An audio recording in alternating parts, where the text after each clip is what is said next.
नहीं नहीं, मुझसे दूर रहो मुझसे।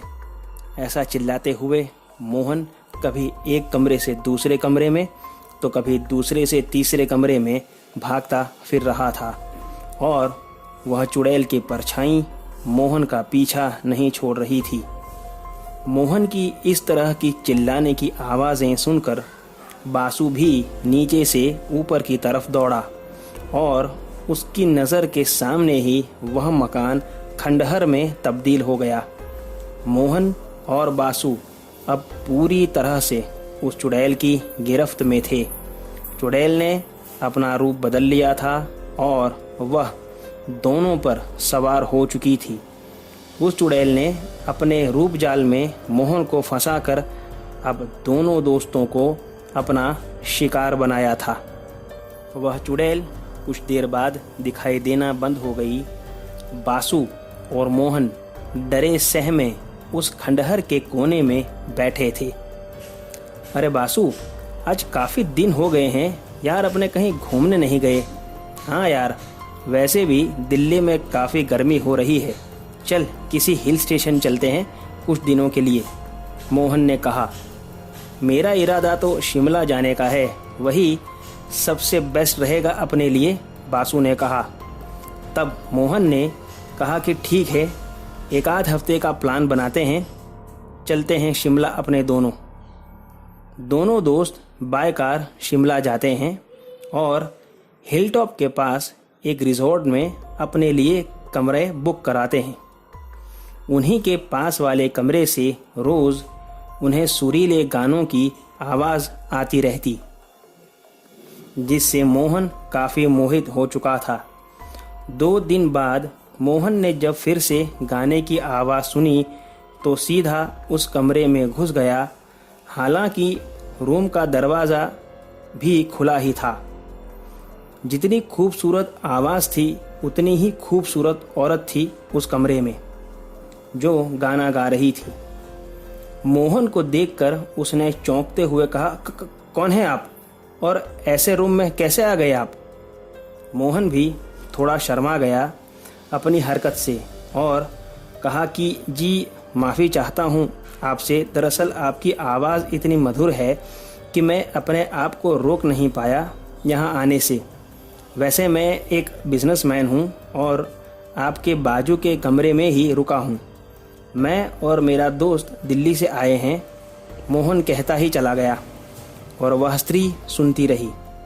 फिर कुछ देर बाद दोनों हंसने लगे और ऐसे ही इनकी मित्रता शुरू हो गई। 2 दिन और बीत गए और मोहन अपना ज़्यादातर वक्त माया के साथ ही बिताने लगा। बासु ने उसे कई बार टोका कि इतनी दोस्ती अच्छी नहीं किसी अनजान लड़की से। देख, तू उसे अपने बारे में सब कुछ बता चुका है, लेकिन उसने अभी तक तुझे कुछ नहीं बताया अपने या अपनी फैमिली के बारे में। ठीक है, अगर ऐसी बात है तो मैं आज ही माया से बात करता हूँ उसकी फैमिली के बारे में।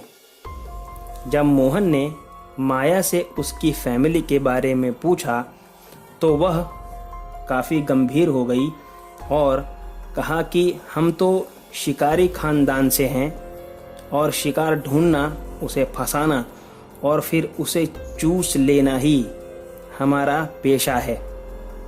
मोहन अवाक होके माया की तरफ देखता रहा। तब माया हंसने लगी और कहा कि ठीक है, चलो आज रात को ही तुम्हें अपने घर ले चलती हूँ। ये पूरा फ्लैशबैक मोहन की आंखों में आ गया जब उसकी और बासु की जान पर बन आई माया की असलियत जानकर। आज की रात हमारी आखिरी रात है, यह कहकर माया यहाँ से गई है, बासु ने मोहन से कहा। लेकिन अब सुबह के 5 बजे हैं और मुझे ऐसा लगता है कि वो फिर से किसी दूसरे को ढूंढने गई होगी। अभी हमारे पास समय है, हमें यहाँ से भाग जाना चाहिए मोहन। बासु की बात सुनकर मोहन के अंदर भी कुछ हिम्मत आई और दोनों दोस्त उस खंडहर से निकलने का रास्ता ढूंढने लगे। सूरज की पहली किरण खंडहर में पड़ते ही उन्हें बाहर का रास्ता दिखाई देता है और दोनों वहां से भागते हैं। जंगल और नदी किनारे होते हुए एक गांव में पहुंच जाते हैं और वहां पर देवी का मंदिर था। वहां के पुजारी से सारी बात दोनों ने बताई। पुजारी ने दोनों को सलाह दी कि बेटा फिर से उस रिजॉर्ट में अब मत जाना। मेरी बात मानो तो यहीं से दिल्ली की बस पकड़ लो। जान बची रहेगी तो आगे सब कुछ कर पाओगी। दोनों ने पुजारी की बात मानकर उसी गांव से कुछ दूर आगे से बस पकड़ ली और सीधा दिल्ली निकल आए। तो दोस्तों, इस कहानी में बस इतना ही। अगर आपको कहानी अच्छी लगी हो तो मुझे कमेंट बॉक्स में ज़रूर बताइए। साथ में चैनल को अभी तक अगर आपने सब्सक्राइब नहीं किया है तो अब कर लीजिए, ताकि आगे आने वाली सबसे डरावनी कहानियाँ आपसे छूट ना जाएं। तो मिलते हैं अगली कहानी में। तब तक stay home, stay safe. Thank you.